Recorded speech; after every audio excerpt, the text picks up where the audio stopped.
बच्चों, मैग्नेटिज्म पूरी यूनिट का नाम है और उसमें जो पहला चैप्टर है आपके सिलेबस में एनसीईआरटी के अकॉर्डिंग अगर मैं बोलूं वो है मैग्नेटिक इफेक्ट ऑफ करंट। तो मैं शुरुआत करता हूं इंट्रोडक्शन से।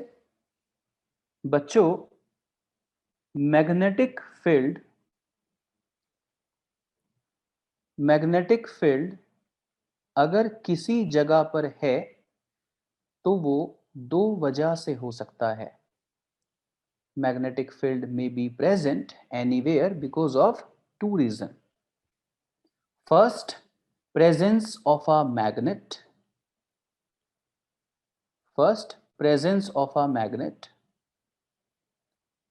Second, presence of moving charge. इसी तरह से नोट कीजिए बेटा। Magnetic field may be present because of two possibilities. Either there is a magnet present nearby or there is some moving charge. अगर किसी जगह पर मैग्नेटिक फील्ड है तो वो दो वजह से हो सकता है। या तो आसपास कोई मैग्नेट है या आसपास है कोई मूविंग चार्ज। और आप जानते हैं बच्चों, flow of charge per unit time को ही करंट कहते हैं। तो जब मैंने कहा मूविंग चार्ज तो मेरा इशारा करंट की तरफ ही है। तो ये जो चैप्टर हम लोग अब पढ़ने जा रहे हैं मैग्नेटिक इफेक्ट ऑफ करंट, तो इसमें हम सिर्फ करंट के मैग्नेटिक इफेक्ट पढ़ेंगे इस चैप्टर में। और एनसीईआरटी के हिसाब से जो इससे अगला चैप्टर है उसमें हम मैग्नेट से जो इफेक्ट आएंगे उनको पढ़ेंगे। Got it? आगे बढ़ूं मैं। तो सबसे पहला कमेंट मैंने इस बात पे किया कि मैग्नेटिक फील्ड अगर किसी जगह पर है तो वो कहां से आया होगा, उसका सोर्स क्या होगा। तो उसके लिए मैंने कहा या तो आसपास कोई मैग्नेट होगी या आसपास होगा कोई मूविंग चार्ज। क्या लिखेंगे अगली लाइन से? Next point, magnetic field is a vector quantity. Magnetic field is a vector quantity. That means इसका मैग्नीट्यूड भी होगा और डायरेक्शन भी। मैग्नेटिक फील्ड एक वेक्टर क्वांटिटी है। दैट मीन्स आप इसके मैग्नीट्यूड पर भी ध्यान देंगे, आपसे इसका मैग्नीट्यूड भी पूछा जा सकता है। और आप इसकी डायरेक्शन पर भी ध्यान देंगे, आपसे इसकी डायरेक्शन भी पूछी जा सकती है। Magnetic field is a vector quantity. Okay, that means having magnitude as well as direction.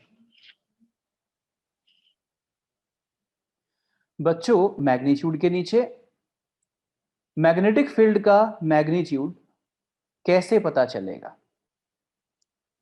Magnetic field का मैग्नीट्यूड कैसे पता चलेगा? तो उसके लिए आपके सिलेबस में है बायो-सावर्ट्स लॉ। बायो-सावर्ट्स लॉ क्या लिखेंगे पॉइंट बना के? Magnitude of magnetic field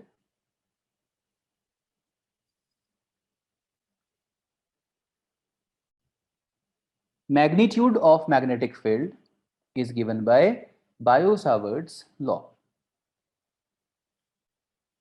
Magnitude of magnetic field is given by Biot-Savart's law. And obviously मैं पहले बता चुका हूं, हर चीज को कनेक्ट करते हुए चलना, नो कंफ्यूजन। मैंने कहा मैग्नेटिक फील्ड दो वजह से हो सकता है। एक वजह कि कोई मैग्नेट प्रेजेंट हो, दूसरी वजह मूविंग चार्ज हो।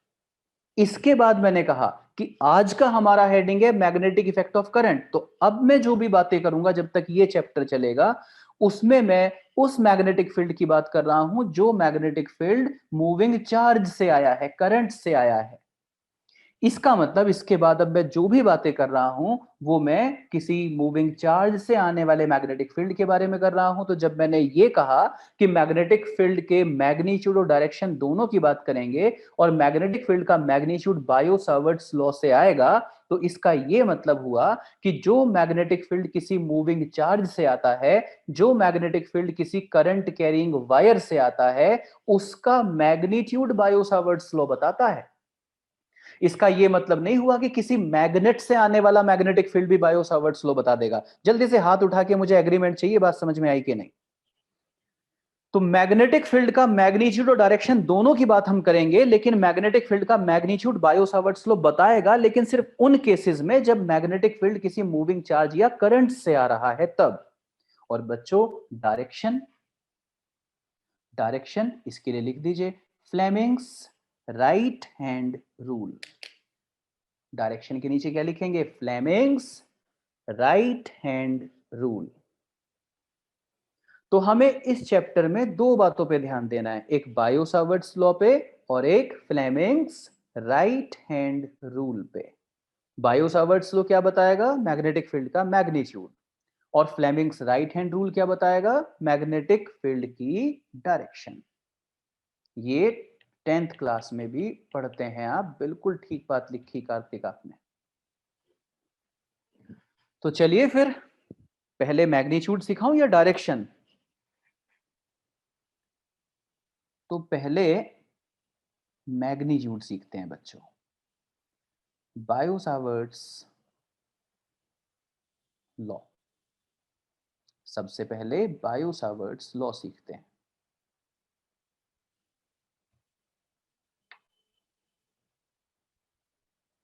Bio Savart's law,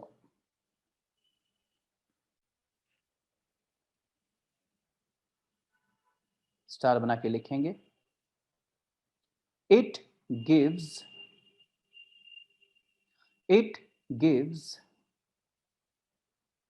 magnetic field, it gives magnetic field due to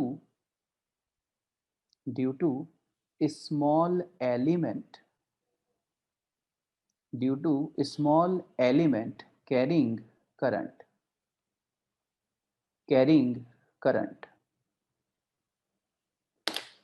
bio Savart's law के बारे में पहला स्टेटमेंट मैंने कहा, ये जो लॉ है ये हमें मैग्नेटिक फील्ड बताएगा, लेकिन ये किसका मैग्नेटिक फील्ड बताएगा? एक स्मॉल एलिमेंट से आने वाला। कौन सा स्मॉल एलिमेंट? जिसमें कोई करंट फ्लो हो रहा होगा, जिसमें चार्ज का फ्लो हो रहा होगा। It gives magnetic field due to small element carrying current. देखिए क्या है बायो सावर्ट्स लॉ। बच्चों फॉर एग्जांपल हमारे पास कोई कंडक्टर है और इस कंडक्टर में ये है करंट फ्लो, साथ साथ नोट कीजिए। ये कोई कंडक्टर है और इसमें है करंट फ्लो, और आप ये कहते हैं कि सर ये जो नियर बाई एक पॉइंट है P, इस P पॉइंट पर मैग्नेटिक फील्ड का मैग्नीट्यूड बता दीजिए। ये जो नियर बाई एक पॉइंट है P, इस पे मैग्नेटिक फील्ड का मैग्नीट्यूड बता दीजिए। तो अब केयरफुल होके सुनेंगे। इस पॉइंट पर जो मैग्नेटिक फील्ड आएगा बच्चों, वो किस वजह से आएगा? इसके चारों तरफ नजर मारो, आसपास कोई मैग्नेट तो नहीं दिख रही है, लेकिन आसपास एक करंट दिख रही है। इसका मतलब यहाँ पे करंट की वजह से, मूविंग चार्ज की वजह से मैग्नेटिक फील्ड आएगा। तो उसका मैग्नीट्यूड मैं किससे बता सकता हूं? बायो सावर्ट्स लॉ से। ओके, तो इसलिए यहाँ पे बायो सावर्ट्स लॉ से मैग्नीट्यूड पता चलेगा। तो आपने कहा सर इस पॉइंट पर मैग्नेटिक फील्ड का मैग्नीट्यूड बता दीजिए। तो मैंने कहा प्यारे बच्चों इस पूरी वायर से कितना आया मुझे वो तो नहीं पता, लेकिन इस वायर पे कहीं अगर तुम एक छोटा सा एलिमेंट मान लो तो मैं उसका मैग्नेटिक फील्ड जरूर बता सकता हूं। इस पूरी वायर से इस पॉइंट पे कितना आया वो तो मुझे अभी नहीं पता, लेकिन इस वायर पे अगर तुम कहीं एक छोटा सा एलिमेंट मान लो तो उसका मैं बता सकता हूं। और तुम स्मार्ट बच्चे हो, तो तुम्हारा रिप्लाई होगा जी आप एलिमेंट का बता दो, बाकी तो अब हम 12th क्लास में आ गए, इंटीग्रेट करके खुद निकाल देंगे। कि पूरी वायर का कितना होगा। तो इसीलिए बच्चों जरा ध्यान से सुनिएगा, पहला स्टेप पॉइंट को एलिमेंट से मिला दो। पहला स्टेप साथ साथ नोट करेंगे। जिस पॉइंट पर मैग्नेटिक फील्ड चाहिए उसे एलिमेंट से मिला दो। एलिमेंट को ओरिजिन की तरह ट्रीट करो, एलिमेंट को ओरिजिन की तरह ट्रीट करो, और जिस पॉइंट पर मैग्नेटिक फील्ड चाहिए उसका पोजीशन वेक्टर ड्रॉ करो। तो आप जानते हो पोजीशन वेक्टर हमेशा अवे फ्रॉम ओरिजिन होता है। तो ये है पोजीशन वेक्टर। ये किसका पोजीशन वेक्टर है? जिस पॉइंट पर मैग्नेटिक फील्ड चाहिए ये उसका पोजीशन वेक्टर है। इसीलिए इस वेक्टर की डायरेक्शन इस पॉइंट की तरफ है और अवे फ्रॉम द एलिमेंट है, क्योंकि एलिमेंट यहां पे ओरिजिन की तरह होगा। अवे फ्रॉम ओरिजिन होता है पोजीशन वेक्टर। तो पहला स्टेप, पॉइंट को एलिमेंट से मिला दीजिए, और किसी भी वेक्टर की जो लेंथ है वो उसके मैग्नीट्यूड को रिप्रेजेंट करती है। तो एलिमेंट से इस पॉइंट की जो डिस्टेंस है, ये जो मैग्नीट्यूड होगा इस वेक्टर का, ये डिस्टेंस है इस पॉइंट की इस एलिमेंट से, और मान लीजिए कि ये आर है। सेकंड स्टेप बच्चों, ये जो छोटा सा एलिमेंट है देखिए कि इसकी लेंथ कितनी है। ये छोटा सा जो एलिमेंट आपने लिया है इसकी लेंथ कितनी है? तो वो है dl, छोटी सी लेंथ। क्या है? dl। प्यारे बच्चों जब इस एलिमेंट में से करंट निकलेगी, जब इस एलिमेंट में से करंट निकलेगी तो किधर की तरफ जाएगी? ऊपर की तरफ। मैंने आपको करंट इलेक्ट्रिसिटी पढ़ाते हुए भी बताया था, करंट फ्लो के अलोंग जो साइड है, करंट फ्लो के अलोंग जो डायमेंशन है वो लेंथ है। तो अगर इस एलिमेंट में से जब करंट निकलेगी तो ऊपर की तरफ जाएगी, मतलब अगर डीएल वेक्टर लिया जाए, अगर डायरेक्शन ली जाए तो वो अपवर्ड ली जाएगी। डीएल वेक्टर की डायरेक्शन अपवर्ड। हाथ उठा के रेस्पॉन्स दो, समझ में आया या नहीं? पहला स्टेप, पॉइंट को एलिमेंट से मिलाओ। दूसरा स्टेप, एलिमेंट की लेंथ देखो। मैं देख रहा हूं किस किसने हाथ उठाया, किस किसने नहीं। तुम सब पे ध्यान देता है मेरा आलसियो, एक एक को देख रहा हूं मैं। और अगला स्टेप, अगला स्टेप, कितने स्टेप हो गए? 2 स्टेप हो गए। तीसरा स्टेप बच्चों, ये डीएल वेक्टर है, ऐसे ये है डीएल वेक्टर अपवर्ड, और ये तुम्हारा पोजीशन वेक्टर है। This is DL vector, this is position vector. देख रहा है ना? This is DL vector, this is position vector. तीसरा स्टेप, डीएल वेक्टर और पोजीशन वेक्टर के बीच में एंगल देखो। तीसरा स्टेप। कितने स्टेप हो गए? 3। देखो इस पूरे चैप्टर में किसी भी सवाल को करते हुए ये जो बात मैं अब बता रहा हूं इस पर रेगुलर ध्यान रखना, क्योंकि किसी भी चैप्टर को सॉल्व करने के लिए उसमें कॉन्फिडेंस के लिए बहुत जरूरी है कि जिस दिन उसका बेसिक पढ़ाया गया हो तब आपने कितने पेशेंस के साथ उसको सीखा। बायो सावर्ट्स लॉ सारे बच्चे जानते हैं जो 12th में होते हैं, लेकिन बायो सावर्ट्स लॉ से न्यूमेरिकल करना, बायो सावर्ट्स लॉ पे कॉन्फिडेंस 4-5% बच्चों को ही होता है, क्योंकि ये सब बेसिक बेसिक बातें ये कोई ध्यान नहीं देता। तो मैंने कहा सबसे पहले पॉइंट को एलिमेंट से मिलाओ, पोजीशन वेक्टर बनाओ। पोजीशन वेक्टर अगर बना रहे हो तो टुवर्ड्स पॉइंट होना चाहिए, अवे फ्रॉम ओरिजिन होना चाहिए, और इसका मैग्नीट्यूड लेट आर है। करंट जब इस एलिमेंट से निकली तो अपवर्ड निकली होगी, इसलिए अपवर्ड आपका डीएल वेक्टर है, ये डीएल वेक्टर है। उसके बाद डीएल वेक्टर और आर वेक्टर के बीच में एंगल देखो, हो गया। उसके बाद अब लिखो the small magnetic field due to the small element will be directly proportional to the current flow। Language में लिखेंगे, लैंग्वेज में लिखिए, लैंग्वेज में लिखिए। The small magnetic field, Ashwin आपका कमेंट मैं अभी पढ़ता हूं आपने क्या लिखा है, फिर उस पर रिप्लाई करता हूं। लिखेंगे सब बच्चे, the small magnetic field due to the small element, the small element, the small magnetic field due to the small element will be directly proportional, will be directly proportional to the current flow in the element, to the current flow in the element, comma, also to the length of element, also to the length of element, comma, also sine of, also sine of the angle, sine of the angle between length vector and position vector,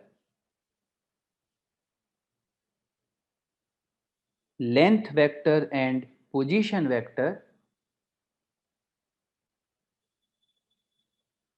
and inversely proportional, and inversely proportional to the square of,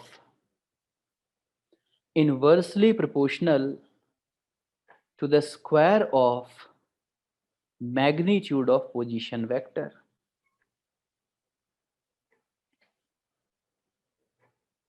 Square of magnitude of position vector.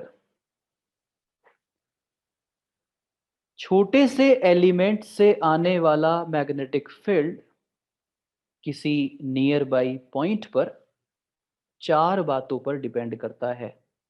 पहली बात, element से current flow कितना हो रहा था, उसके directly proportional. The second thing, the small length of that element. The third thing, sine theta, where theta is what, angle between dl vector and r vector. And the last thing, inversely proportional होता है are square के, जहां are क्या है, position vector का magnitude. अगर इन सब बातों को मैं मिलाकर लिख दूं एक ही एक्सप्रेशन में, तो डीबी किस किस पर डिपेंड करता है बच्चों? बी मैग्नेटिक फील्ड के लिए सिंबल लिया गया है, और डीबी मतलब स्मॉल मैग्नेटिक फील्ड। तो डीबी किस किस चीज पर डिपेंड है? The small magnetic field at that near by point, current, length of the element, sine theta, इनके डायरेक्टली प्रोपोर्शनल है, वेयर एज आर स्क्वायर के इनवर्सली प्रोपोर्शनल है। इन चारों बातों को मिलाकर मैंने लिख दिया। प्रोपोर्शनलिटी कांस्टेंट आ जाएगा अगर मैं इक्वल का साइन लगा दूं, प्रोपोर्शनलिटी कांस्टेंट आ जाएगा, और प्रोपोर्शनलिटी कांस्टेंट है mu naught upon 4 pi. Proportionality constant है mu naught upon 4 pi Idl sine theta upon are square. dB is equal to mu naught upon 4 pi ideal sin theta upon r square। Bio-Savart's law यहां पर खत्म होता है। तो मैंने तुमसे यह कहा कि बच्चों, मैं तो तुम्हें ये जो बड़ी सी वायर तुमने मुझे दे दी, या जो कंडक्टर तुमने मुझे दे दिया जिसमें करंट का फ्लो हो रहा है, और तुम उसकी वजह से नियर बाई किसी पॉइंट पर मैग्नेटिक फील्ड निकालना चाहते हो, तो मैं तो तुम्हें सिर्फ इतनी मदद कर सकता हूं कि इस कंडक्टर पे कहीं एक छोटा सा एलिमेंट ले लूं, और उस एलिमेंट की वजह से उस पॉइंट पर कितना मैग्नेटिक फील्ड आएगा ये बता सकता हूं। और वो मैं इसलिए बता सकता हूं क्योंकि मुझे बायो-सावर्ट्स लॉ आता है। तो उसके आगे का काम तुम संभाल लोगे बच्चों, क्योंकि अगर तुम पूरी वायर से कितना मैग्नेटिक फील्ड उस पॉइंट पर जाएगा बताना चाहते हो, तो बस तुम कर दोगे इंटीग्रेशन ऑफ डीबी। एक एलिमेंट का अगर हमें बायो-सावर्ट्स ने बता दिया, तो पूरे कंडक्टर का हम खुद निकाल सकते हैं इंटीग्रेशन करके, और एप्रोप्रिएट लिमिट्स लगा के, जैसे कि एग्जांपल मैं आगे देने वाला हूं, एप्रोप्रिएट लिमिट्स लगाकर कि कंडक्टर कहां से शुरू है कहां पे खत्म है, उस हिसाब से एप्रोप्रिएट लिमिट्स लगा देंगे, और इंटीग्रेट करके पूरी वायर का मैग्नेटिक फील्ड उस पॉइंट पर कितना आया वो बता देंगे। ठीक है जी, आगे चलूं बच्चों। नेक्स्ट लाइन से लिखेंगे vector expression of bio-Savart's law. Vector expression of bio-Savart's law, क्योंकि मैग्नेटिक फील्ड एक वेक्टर क्वांटिटी है। मैग्नेटिक फील्ड एक वेक्टर क्वांटिटी है, इसीलिए आपसे इसका वेक्टर एक्सप्रेशन भी पूछा जा सकता है। तो ये है बायो-सावर्ट्स लॉ का वेक्टर एक्सप्रेशन। अच्छे बच्चों, जब आप दो वेक्टर्स का क्रॉस प्रोडक्ट करते हो तो a cross B A B sine theta होता है। तो आप जरा इस एक्सप्रेशन को ध्यान से देखो कि यहां पे क्या लिखा है। यहां पे लिखा है mu naught upon 4 pi I upon are cube, और आप दो वेक्टर्स का क्रॉस प्रोडक्ट कर रहे हैं। जब आप दो वेक्टर्स का क्रॉस प्रोडक्ट करते हैं तो वो क्या होता है, A cross B is A B sine theta N cap. तो जैसे डीएल क्रॉस आर है, तो मतलब पहले वेक्टर का मैग्नीट्यूड दूसरे वेक्टर का मैग्नीट्यूड, है ना, A cross B A B sine theta N cap, पहले वेक्टर का मैग्नीट्यूड दूसरे वेक्टर का magnitude multiplied with sine theta, जहां थीटा उन दो वेक्टर्स के बीच में एंगल है, और एन कैप यूनिट वेक्टर जो डायरेक्शन बताएगा इस मैग्नेटिक फील्ड की। ए क्रॉस बी इज, जानते हो ना, भूले तो थोड़े ही हो अभी, कोई 11th क्लास में वेक्टर पढ़ा, भूल थोड़ी गए। ए क्रॉस बी क्या होता है, पहले वेक्टर का मैग्नीट्यूड दूसरे वेक्टर का magnitude sine theta into n cap, है ना। तो यहाँ पे थीटा क्या होता है, इन दोनों वेक्टर के बीच का एंगल, और एन कैप क्या है, unit vector a cross b के अलोंग, जो कि यहाँ पे हमें क्या बताएगा, हमें डायरेक्शन बताएगा। तो बच्चों अब आप देख सकते हो कि ये आर है और ये आर क्यूब, तो यहाँ आर स्क्वायर आ जाएगा, इसीलिए म्यू नॉट अपॉन 4 पाई। मैं अभी लूंगा ना सवाल, तुम रेगुलर कुछ ना कुछ लिख रहे हो, मैं देख रहा हूँ क्या लिख रहे हो, मैं अभी देखता हूँ उसको।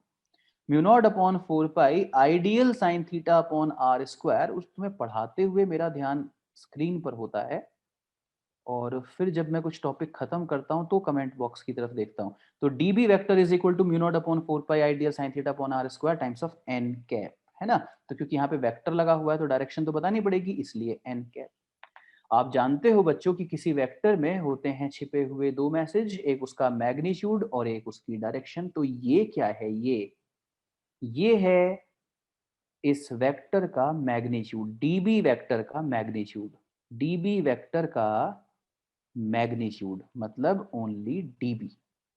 और ये कितना है, mu naught upon 4 pi I d l sine theta upon are square. बोलिए यस और नो। तो देखो मैग्नीट्यूड वही आ गया जो आपने शुरुआत में लिखा था, mu naught upon 4 pi I d l sine theta upon are square. हाँ अब करो तुम cross question. Ashish is saying sir r square, तो आर स्क्वायर ही तो है बेटा। आर क्यूब तो आशीष जब मैंने वेक्टर एक्सप्रेशन लिखा उसमें है, क्योंकि डीएल क्रॉस आर से डीएल आर साइन थीटा आएगा, एक आर से एक आर कैंसिल हो जाएगा, तो देख डिनोमिनेटर में आर स्क्वायर ही आ गया है। तो जब वेक्टर एक्सप्रेशन लिखोगे आशीष, जब वेक्टर एक्सप्रेशन लिखोगे तो याद रखना डिनोमिनेटर में आर क्यूब है, और अगर ओनली मैग्नीट्यूड लिख रहे हो तो आर स्क्वायर। जी मैं आर्यन एक एक टर्म को अब यहां पे बताने वाला हूं। तो प्यारे बच्चों, बायो सावर्ट्स लॉ छोटे से एलिमेंट का मैग्नेटिक फील्ड बता रहा है, mu naught upon 4 pi ideal sine theta upon are square. और अगर हम इसका वेक्टर एक्सप्रेशन लिखें तो dB vector is equal to mu naught upon 4 pi I DL cross are upon are cube, dl cross are upon are cube. और अब आते हैं सिंबल्स पर, कि सर जो आपने प्रोपोर्शनल हटाया और उसकी जगह आपने कुछ कांस्टेंट लिख दिया म्यू नॉट अपॉन 4 पाई, इसमें ये म्यू नॉट क्या है बच्चों? म्यू नॉट है magnetic permeability, magnetic permeability of free space. Mu naught है magnetic permeability of free space. जैसे कूलम्स लॉ पढ़ते हुए इलेक्ट्रोस्टैटिक्स में एप्सिलॉन नॉट होता है permittivity of free space, electric permittivity of free space, ऐसे ही यहां पे ये म्यू नॉट है magnetic permeability of free space. क्योंकि जिस पॉइंट पर मैग्नेटिक फील्ड तुम पूछ रहे थे, वायर और उस पॉइंट के बीच में सिर्फ फ्री स्पेस था, इसलिए फ्री स्पेस की परमेबिलिटी यूज हो रही है। अगर फ्री स्पेस नहीं होता, मीडियम होता, तो मीडियम की परमेबिलिटी यूज होती, जो कि आप धीरे धीरे चैप्टर में आगे बढ़ेंगे तो सीख जाएंगे। इस म्यू नॉट की वैल्यू क्या होती है? जैसे एप्सिलॉन नॉट की वैल्यू इलेक्ट्रोस्टैटिक्स में याद करते हो 8.85 इंटू 10⁻⁻12, इसी तरह से म्यू नॉट जो है ये, इस म्यू नॉट की भी तो कुछ वैल्यू होती होगी, and that is 4 pi into 10⁻⁻7 Newton पर एम्पियर स्क्वायर। नोट किया जाए please. Magnetic permeability of free space कहते हैं इसको। Magnetic permeability of free space।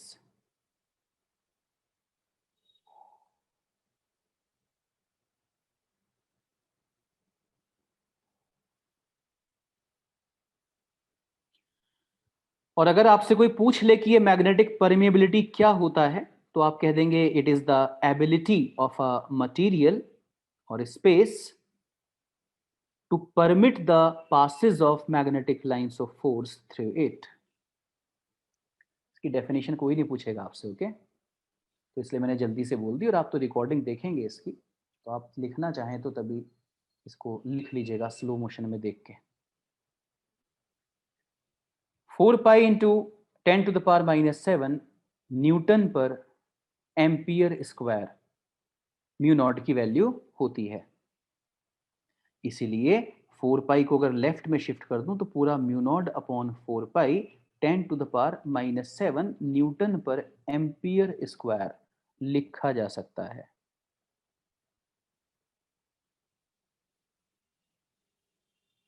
चलूं आगे।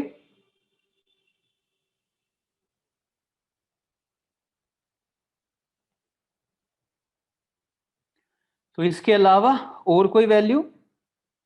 म्यू नॉट बता दिया, और आई करंट है, डीएल छोटे से एलिमेंट की लेंथ है, थीटा पोजीशन वेक्टर और डीएल वेक्टर के बीच में एंगल था, और आर पोजीशन वेक्टर का मैग्नीट्यूड था। ओके, खैर, वैसे तो मैं आपको फ्लेमिंग्स राइट हैंड रूल सिखाऊंगा, जिससे आप जान पाएंगे कि किस तरह से हम मैग्नेटिक फील्ड की डायरेक्शन बताते हैं। लेकिन मुझे लगता है कि जब बच्चा 10th क्लास में है तो उसको ये सिखाना चाहिए कि किस तरह से आप फ्लेमिंग्स राइट हैंड रूल लगाएं और मैग्नेटिक फील्ड की डायरेक्शन बताएं। लेकिन जो बच्चा 12th क्लास में हो उस बच्चे को मत बताओ। क्यों? क्योंकि वो बच्चा तो वेक्टर पढ़ा हुआ है, अगर उसकी स्पून फीडिंग करोगे तो बिगड़ जाएगा वो। db vector is equal to mu naught upon 4 pi I dl cross r upon r cube. 12th class के बच्चे की स्पून फीडिंग मत करो, बिगड़ जाएगा, उसे आदत पड़ जाएगी हर जगह हेल्प मांगने की। 10th क्लास के बच्चे की मदद करनी चाहिए। मुझे बताओ तुम्हें क्या जरूरत है यहाँ पे मेरे से डायरेक्शन पूछने की? फॉर एग्जाम्पल, अगर ये डीएल वेक्टर है, अगर ये डीएल वेक्टर है और ये आर वेक्टर है, दिस वन, ये आर वेक्टर है, तो इस पॉइंट पे मैग्नेटिक फील्ड की डायरेक्शन क्या होगी? तो आप कहेंगे कि सर मैग्नेटिक फील्ड की डायरेक्शन डीएल क्रॉस आर से डिसाइड होगी। तो मुझे बताओ कि यहां पे डीएल जे कैप डायरेक्शन में है ना, तुम्हें करना है डीएल क्रॉस आर, और आर आई कैप डायरेक्शन में है ना। तो क्या तुम जे क्रॉस आई नहीं जानते कि माइनस के होता है? तो जब J क्रॉस आई माइनस के होता है, इसका मतलब DL क्रॉस R करके जो रिजल्ट आएगा वो माइनस के कैप डायरेक्शन में आएगा। इसका मतलब ये हुआ कि जो मैग्नेटिक फील्ड आ रहा है इसके रिजल्ट से, उसकी डायरेक्शन माइनस के कैप मतलब into the plane of paper होगी। क्या ये मुझे बताने की जरूरत है? बोलो, बात समझ में आई या नहीं? और अगर, खैर मैं फिर भी बताऊंगा, मैं फ्लेमिंग्स राइट हैंड रूल बताऊंगा, मैं ये नहीं कह रहा मैं नहीं बताऊंगा, पर मैं पहले तुम्हारी आत्मा तो जगा दूं थोड़ी सी। पहले मैं तुम्हें ये तो बता दूं कि तुम 12th में आ गए हो, ये तो बता दूं कि अब तुम 10th में नहीं हो। अगर तुम में से किसी बच्चे के मन में ये आया कि सर यहां तो आपने सीधा सीधा बना लिया, ऐसे थोड़ी।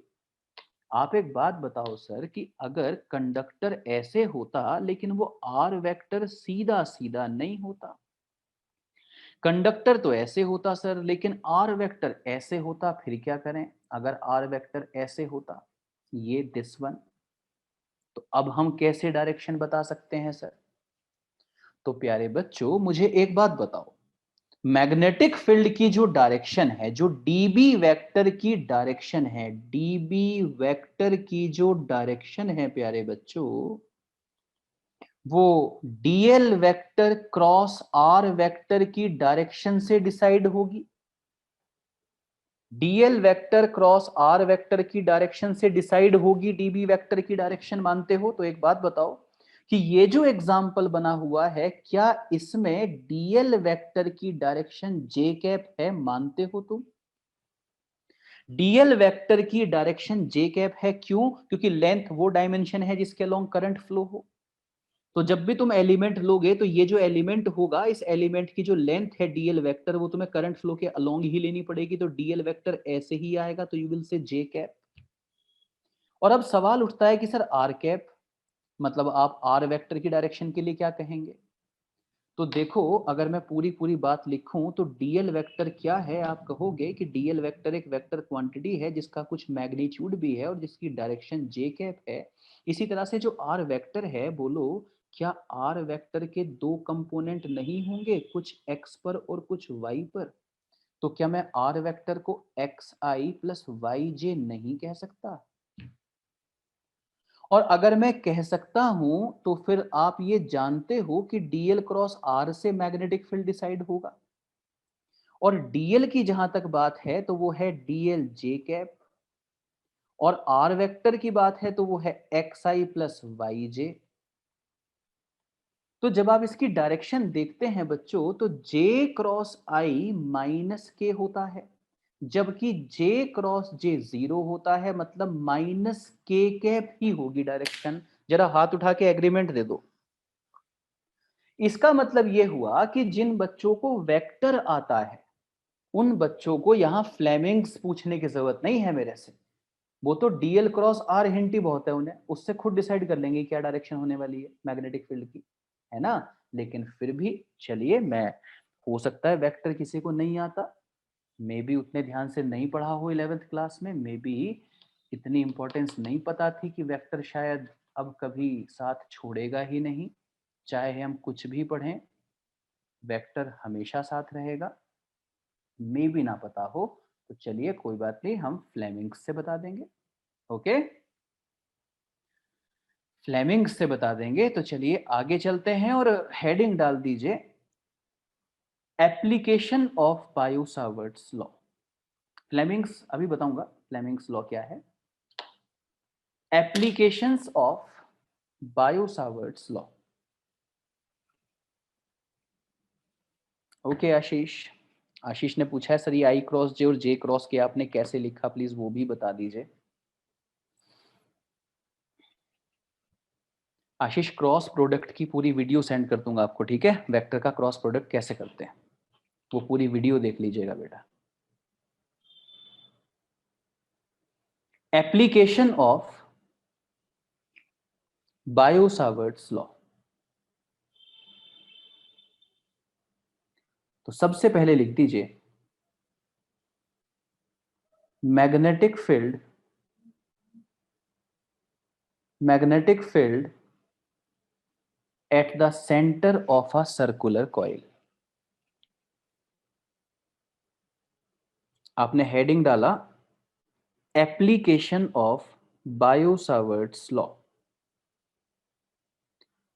Application of Biot Savart's law में मैं पहला एप्लीकेशन बता रहा हूं, फर्स्ट एप्लीकेशन, और वो क्या है? Magnetic field at the centre of a circular coil. तो बच्चों ये है एक सर्कुलर कॉइल,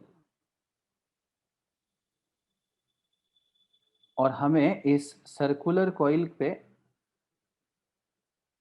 सर्कुलर कॉइल के सेंटर पे मैग्नेटिक फील्ड कैलकुलेट करना है। जरा सब लोग हाथ नीचे कर लो। और सिर्फ वो बच्चे हाथ ऊपर रखिएगा जिनसे मैं बात कर सकता हूं ये सॉल्व करते करते। ये है एक सर्कुलर कॉइल। तो I will talk to Shubhra. बहुत दिन से बात नहीं हुई शुभ्रा से, अनम्यूट करो। शुभ्रा माइक ठीक है, अनम्यूट करो।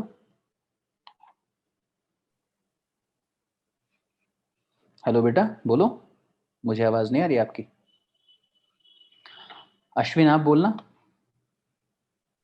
Good evening sir. Good evening, मतलब मेरी तरफ से कोई प्रॉब्लम नहीं है, शुभ्रा की तरफ से। हाँ अश्विन, तो ये है एक सर्कुलर कॉइल यस सर। और इसमें करंट का फ्लो है लाइक दिस। और मान लीजिए यस कि ये सर। करंट कितना है, आई। आई। और मैं इस सर्कुलर कॉइल के सेंटर पे मैग्नेटिक फील्ड बताना चाहता हूं। Yes sir. तो उसके लिए हम क्या करेंगे, क्योंकि जो मैग्नेटिक फील्ड है वो मैग्नेटिक फील्ड हम करंट की वजह से कैलकुलेट कर रहे हैं और yes sir. Current carrying coil की वजह से कैलकुलेट कर रहे हैं, करंट की वजह से, तो बायो सावर्ट लॉ हेल्प करेगा। लेकिन बायो सावर्ट लॉ हमें क्या कहता है अश्विन, कि सबसे पहले छोटा सा एलिमेंट लो। यस और no. Yes sir. Yes sir. इसलिए और फिर मैंने, उसको ओरिजिन पे लेके आओ उसके। हाँ जी, तो सबसे पहले मैंने ये देख एलिमेंट लिया छोटा सा। आपने कहा यस सर सर। ये जो पूरा कॉइल है, इस पूरे कॉइल की वजह से मैग्नेटिक फील्ड बताओ सेंटर पे। तो मैंने रिप्लाई सर फिर वो किया, इंटीग्रेशन से निकल जाएगा ना, स्मॉल जी, तो एलिमेंट मैंने से रिप्लाई होता है। किया कि बच्चे मैं तो छोटे से एलिमेंट का बताऊंगा, बाकी खुद निकाल लेना। तो इसलिए मैंने एलिमेंट ले लिया। तो इस यस एलिमेंट सर। की जो लेंथ है दैट इज डीएल वेक्टर। कौन सा vector Ashwin? Sir DL vector. और ये डीएल वेक्टर मैंने ऐसे अपवर्ड ही क्यों लिया अश्विन? सर क्योंकि करंट की डायरेक्शन में थी, और जो करंट शाबाश, की डायरेक्शन होगी वेक्टर उसी के लॉन्ग होगी ना। शाबाश, क्योंकि करंट जब इस एलिमेंट से निकली होगी, करंट जब इस एलिमेंट से निकली होगी तो किस डायरेक्शन में निकली होगी? ऐसे अपवर्ड। तो करंट फ्लो के अलोंग लिया जाता है DL vector. Yes. Second step क्या था? पॉइंट, शायद उसको ओरिजिन पे लेके आना जो पॉइंट को है। पॉइंट को एलिमेंट से मिला दो। सेकंड स्टेप था पॉइंट को एलिमेंट से मिला दो।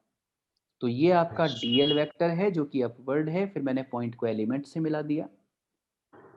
और एरो हमेशा पॉइंट की तरफ बनाओ, एलिमेंट को ओरिजिन मानो, ओरिजिन से अवे एंड टूवर्ड्स पॉइंट। ये होती है डायरेक्शन किसकी? पोजीशन वेक्टर की पोजीशन सर। वेक्टर की। ये पोजीशन वेक्टर की डायरेक्शन है।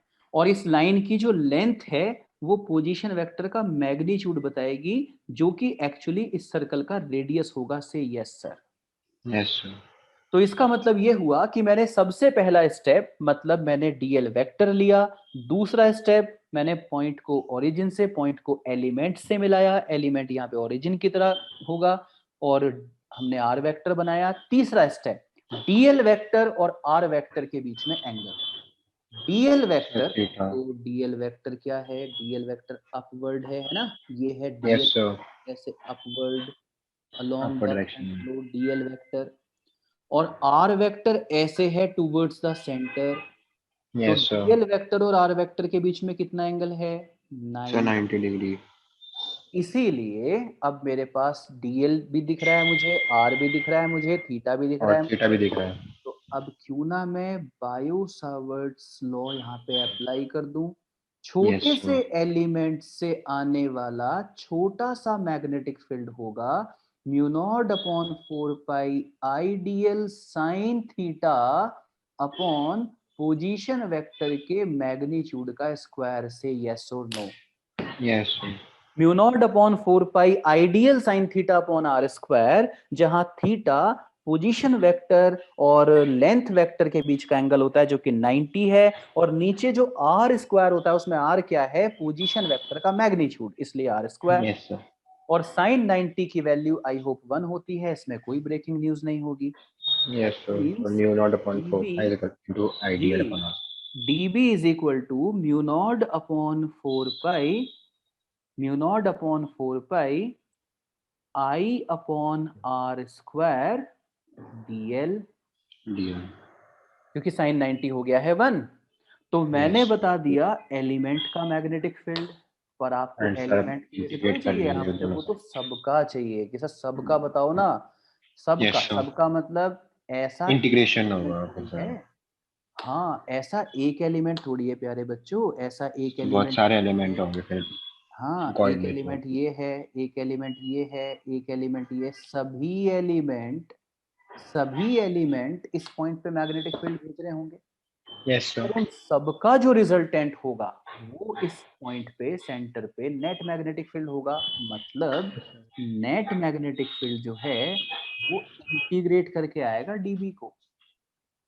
Yes sir. सभी छोटे छोटे एलिमेंट से आने वाला जो डीबी है उन सब का रिजल्टेंट, उन सब का सम कर दो तो नेट मैग्नेटिक फील्ड आ जाएगा। Yes sir.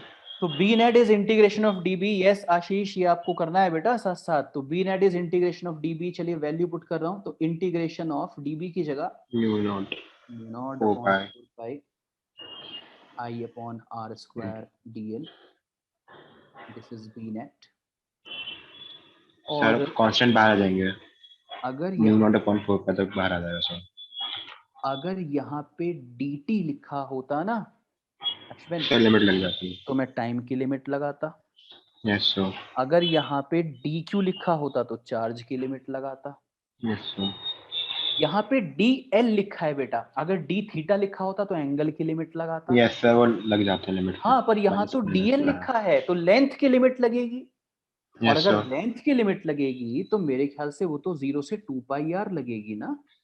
हाँ सर, सर्कमफेरेंस है ना। आपको, हाँ आपको आधे कॉइल की वजह से थोड़ी चाहिए, आपको नो आधे कॉइल सर। की वजह से चाहिए होता तो 0 से पाई आर लिमिट लगती।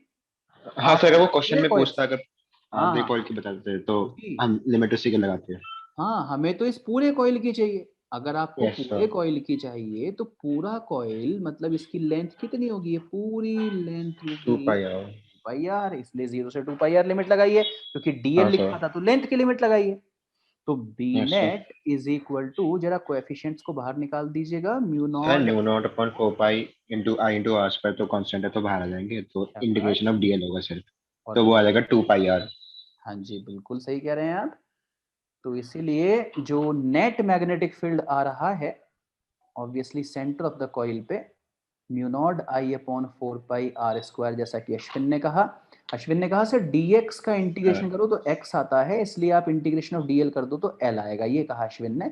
तो इंटीग्रेशन ऑफ dl l है और लिमिट है प्यारे बच्चों 0 से 2 2 पाई पाई आर। आर।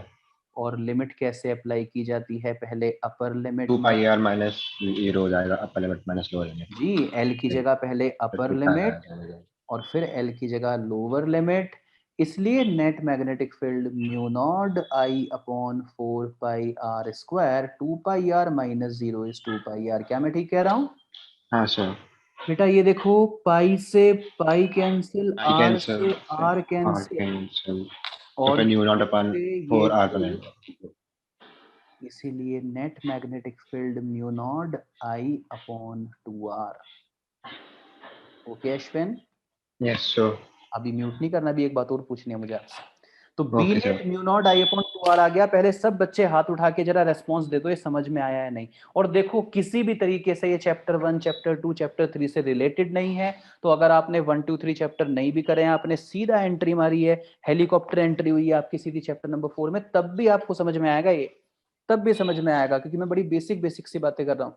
तो नेट मैग्नेटिक फील्ड किसी सर्कुलर कॉइल के सेंटर पे होगा mu naught I upon 2 r. हो गया, इससे आगे चलें। हाँ सर। Yes sir. तो मैग्नेटिक फील्ड जो होता है ना अश्विन, वो तो वेक्टर क्वांटिटी है। सर उसकी डायरेक्शन भी होगी, फिर एन कैप लगाना पड़ेगा हमें डायरेक्शन के लिए। बिल्कुल, तो अभी तो क्योंकि मैंने वेक्टर लगा नहीं रखा, अभी तो मैंने हमने तो सिर्फ, सिर्फ मैग्नीट्यूड निकाला है ना, इसलिए हमने वो वेक्टर नहीं लगाया अभी। हाँ अगर मैं बी नेट वेक्टर लिखूं और फिर यस आगे sir. Mu naught I upon 2 r कर दूं तो ये गड़बड़ कर दी मैंने, क्योंकि अभी अधूरी बात लिखी हाँ है, सर, डायरेक्शन भी लिखेंगे। अधूरी बात है ना, वो एन कैप डालना पड़ेगा हमें फिर उसके साथ तो डायरेक्शन चलो के वो लगाने का। एन कैप के बारे में सोच लेते हैं फिर अब। और एन यस। कैप के बारे में ऐसे सोचेंगे डियर अश्विन कि ये जो कॉइल बना हुआ है बेटा, इस कॉइल में करंट का फ्लो ऐसे है, सर्कुलर मोशन में हो रहा है सर। हाँ, और ये आपका वो पॉइंट है जहाँ पे आपको मैग्नेटिक फील्ड चाहिए। यस तो सर। अश्विन, क्योंकि मैंने भी फ्लेमिंग्स नहीं सिखाया है जानबूझ के, क्योंकि मैं चाहता हूँ पहले ब्रेन स्टॉर्मिंग हो तुम्हारी, तो बेटा ये जो छोटा सा एलिमेंट है, ये इस हाँ सर। एलिमेंट का डीएल वेक्टर बोलना किस डायरेक्शन में सर है। जे कैप होगा ना, अपर शाबाश, डायरेक्शन है तो। y एक्सिस के along है तो, और बेटा और वो r x स्क्वायर एक्सिस के along है तो वो ये होगा, सो क्या कहते हैं, i आई कैप होगा। कैप। तो जब आप माइनस डीएल k कैप होगा इसका मतलब along z क्रॉस एक्सिस के होगा आर बट नेगेटिव करोगे, साइड पे, dl downward cross r direction. करोगे तो j cross i minus k आएगा ना।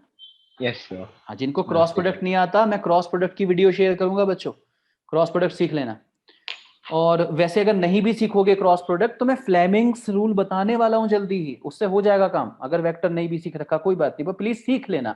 मैग्नेटिज्म में कॉन्फिडेंस तभी आएगा जब वेक्टर अच्छा होगा आपका। अच्छा, यही एलिमेंट क्यों, चलो किसी और एलिमेंट से देखें। मान लो इस ओके एलिमेंट से सर। देखें अश्विन, इस एलिमेंट को देख, पिंक कलर ले रहा हूँ, पिंक कलर से। Yes sir. तो ये आई डोंट नो कितना पिंक है, पर मान लो पिंक ही है। तो ये हाँ देखो, सर दिख रहा है। तो ये करंट ऐसे है, ऐसे सर, वो तो फिर k कैप हो जाएगी ना इसकी फिर डायरेक्शन, क्योंकि इस डाउनवर्ड जा पॉइंट, रही है। हाँ हाँ अश्विन जल्दी में गड़बड़ कर दी। देखिए ये डीएल वेक्टर है, हाँ सर। तो यहाँ पे डीएल वेक्टर की डायरेक्शन माइनस जे कैप है, मानता है, मानता है हाँ सर बेटा, j हाँ डाउनवर्ड है, माइनस j जे कैप, कैप है। माइनस j कैप होगी, डाउनवर्ड ठीक है। है, और सेकंड स्टेप होता है पॉइंट को एलिमेंट से मिलाओ और एरो हाँ सर। पॉइंट की तरफ बनाओ, ये पोजीशन वेक्टर होगा। Yes sir. तो पोजीशन वेक्टर की direction minus x minus axis i है। कैप। हाँ सर। तो अभी यस जब सर। मैं डीएल क्रॉस आर करूंगा तो वो माइनस जे क्रॉस माइनस आई आएगा, माइनस माइनस प्लस वापस जे प्लस। क्रॉस आई ही तो होगा। हाँ सर माइनस। माइनस माइनस तो प्लस हो गया, तो वापस जे हाँ क्रॉस आई हो सर, गया, और जे क्रॉस आई माइनस माइनस एक ही टू पर होता है। है। यस सर, इसका तब भी वही मतलब, आएगा। इसका मतलब चाहे ये एलिमेंट हो, चाहे ये एलिमेंट हो, चाहे ये एलिमेंट हो, सभी एलिमेंट कौन सी डायरेक्शन में दे रहे हैं magnetic sir field? Minus k into the, cap में। Into the plane of paper, मतलब माइनस के कैप डायरेक्शन में। इसीलिए ये जो नेट मैग्नेटिक फील्ड आया है इसकी डायरेक्शन होगी along minus Z axis. Axis. Yes sir. मतलब अगर आप उसको यूनिट वेक्टर से दिखाना चाहते हो तो वो यूनिट वेक्टर होगा माइनस के cap, k cap. Yes sir. Minus के cap into the plane of paper. तो अब ये यस। पूरा हुआ क्योंकि इसमें हमने ये भी बता दिया कि नेट मैग्नेटिक फील्ड का मैग्नीट्यूड कितना, और हमने यस ये सर। भी बता दिया कि उसकी डायरेक्शन क्या। That yes means sir. अगर आप मेरे से कहें सर क्यों ना एक ही इक्वेशन में सब कुछ लिख दें जिसमें मैग्नीट्यूड और फिर सर डायरेक्शन दोनों न्यू हो। Not upon i upon 2r into minus k cap हो जाएगा फिर। बिल्कुल, मैग्नीट्यूड हो गया mu naught I upon 2r और डायरेक्शन हो गई डायरेक्शन आ गई माइनस माइनस के k कैप। कैप। तो ये हमने सेंटर ऑफ द कॉइल पे मैग्नेटिक फील्ड मैग्नीट्यूड का एंड वेक्टर डायरेक्शन दोनों एक्सप्रेशन है। लिख दिया। ये हमने यस। सिर्फ डायरेक्शन बताई, ये हमने सिर्फ मैग्नीट्यूड बताया। एग्जामिनर ने जो पूछा होगा वही बता के खुश कर देंगे उसे। ठीक है अश्विन, म्यूट कर लो अब। Okay sir, thank you. तो बच्चों हमने ये सीखा, जल्दी से पहले हाथ तो उठा दो जरा एक बार, सबको समझ में आ गया है नहीं? Good one. तो मैं वापस आपको ऊपर लेकर चलता हूं और एक बार जल्दी से समरी दे देता हूं। इसके बाद मैं फ्लेमिंग्स राइट हैंड रूल सिखा दूंगा, जिससे जो बच्चे वेक्टर में कच्चे भी हैं तब भी उनको ये ना लगे कि हर चैप्टर में कोई ना कोई आफत आ ही जाती है। करंट इलेक्ट्रिसिटी पढ़ने जाओ तो वो कैपेसिटर से रिलेटेड हो जाता है। मैग्नेटिज्म सोचा कि चलो इसको शुरू से पढ़ेंगे तो इसमें वेक्टर आ गया है ना। तो चलो वेक्टर नहीं आएगा, मैं वेक्टर के बिना फ्लेमिंग्स राइट हैंड रूल से डायरेक्शन बता दूंगा। एक बार वापस पूरी बात सुन लें कि मैग्नेटिक फील्ड एक वेक्टर क्वांटिटी है। ये दो वजह से हो सकता है, या तो आसपास कोई मैग्नेट होगी या होगा कोई मूविंग चार्ज। जब मैं मूविंग चार्ज कहता हूं तो मूविंग चार्ज से एसोसिएटेड होती है, लिंक्ड होती है हमेशा करंट। प्यारे बच्चों, मैग्नेटिक फील्ड एक वेक्टर क्वांटिटी है और इसमें मैग्नीट्यूड और डायरेक्शन दोनों होंगे। अगर हम मैग्नीट्यूड की बात करें तो वो हम बायो सावर्ट्स लॉ से बताएंगे, जब कोई करंट कैरिंग कंडक्टर की वजह से हम बता रहे होंगे या किसी मूविंग चार्ज की वजह से हम बता रहे होंगे। बायो सावर्ट्स लॉ बच्चों एक छोटे से एलिमेंट की वजह से मैग्नेटिक फील्ड आपको बताता है किसी नियर बाई लोकेशन पे। इसलिए एक छोटा सा एलिमेंट लीजिए, देखिए उसमें करंट कितनी है, उस एलिमेंट की लेंथ कितनी है, एंगल कितना है डीएल वेक्टर और आर वेक्टर में, और पोजीशन वेक्टर का मैग्नीट्यूड कितना है, और फिर अप्लाई कर दीजिए कि जो स्मॉल मैग्नेटिक फील्ड है वो प्रोपोर्शनल होगा I DL sine theta upon are square के, proportionality constant mu naught upon 4 pi. अगर आप वेक्टर एक्सप्रेशन लिखें तो वो बनेगा mu naught upon 4 pi I DL cross are upon are cube. और बच्चों A cross B A B sine theta N cap होता है, इसलिए डीएल क्रॉस आर होगा DL R sine theta N cap. Okay, इसमें मैग्नीट्यूड कितना छिपा हुआ है, तो ओनली वो है mu naught upon 4 pi I d l sine theta upon are square. Mu naught magnetic permeability of free space है, और इसका जो वैल्यू है वो है 4 pi into 10 to the power -7 newton पर एम्पियर स्क्वायर। यहाँ एन न्यूटन को रिप्रेजेंट कर रहा है और ए एम्पियर को रिप्रेजेंट कर रहा है। इसके बाद हम लोगों ने एग्जाम्पल की बात की, और एग्जाम्पल है हमारा सर्कुलर कॉइल, जिसमें हमने बायो सावर्ट लॉ का एप्लीकेशन सीखा है। तो सर्कुलर कॉइल है और उसमें करंट जारी है आई, और मैं सेंटर पे मैग्नेटिक फील्ड निकाल रहा हूं। तो बिल्कुल वही हमने किया, पहले एक छोटा सा एलिमेंट लिया, फिर हमने जिस पॉइंट पे मैग्नेटिक फील्ड चाहिए उसको एलिमेंट से मिलाया, तो हमने डीएल वेक्टर देखा, आर वेक्टर देखा, और उसके बीच में एंगल देखा तो वो 90 डिग्री था। Then dB is equal to mu naught upon 4 pi ideal sine 90 upon are square apply किया, एक सिंपल सा एक्सप्रेशन आया, और उसके बाद देखा कि एक छोटे से एलिमेंट से अगर इतना, तो नेट कितना होगा, उसके लिए इंटीग्रेट कर दिया, क्योंकि डीएल था तो फिर लेंथ को इंटीग्रेट कर देते तो लिमिट भी लेंथ की लगी, और पूरे कॉइल का चाहिए था तो लिमिट 0 से 2 पाई आर लगी। अगर आधे कॉइल का मांगू तो 0 से पाई आर लगा देना, अगर 1/4 कॉइल का मांगू तो 2 पाई आर का 1/4 ले लेना, उस हिसाब से लेंथ की लिमिट लगा देना, और इसको सिंप्लीफाई करके what we have is mu naught I upon 2r। और डायरेक्शन जो आ गई मैग्नेटिक फील्ड की वो आ गई into the plane of paper. जिन बच्चों को वेक्टर से आ गई बहुत अच्छा, बाकियों को मैं सिखाऊंगा अगली क्लास में। और किससे सिखाऊंगा बच्चों? फ्लेमिंग्स राइट हैंड रूल से। Thank you so much. इस वीडियो को जल्दी ही अपलोड करा देंगे जिससे कि आप देख सकें इसको, और आपकी अगली क्लास में यहाँ से आगे इसको पढ़ाऊंगा। Thank you.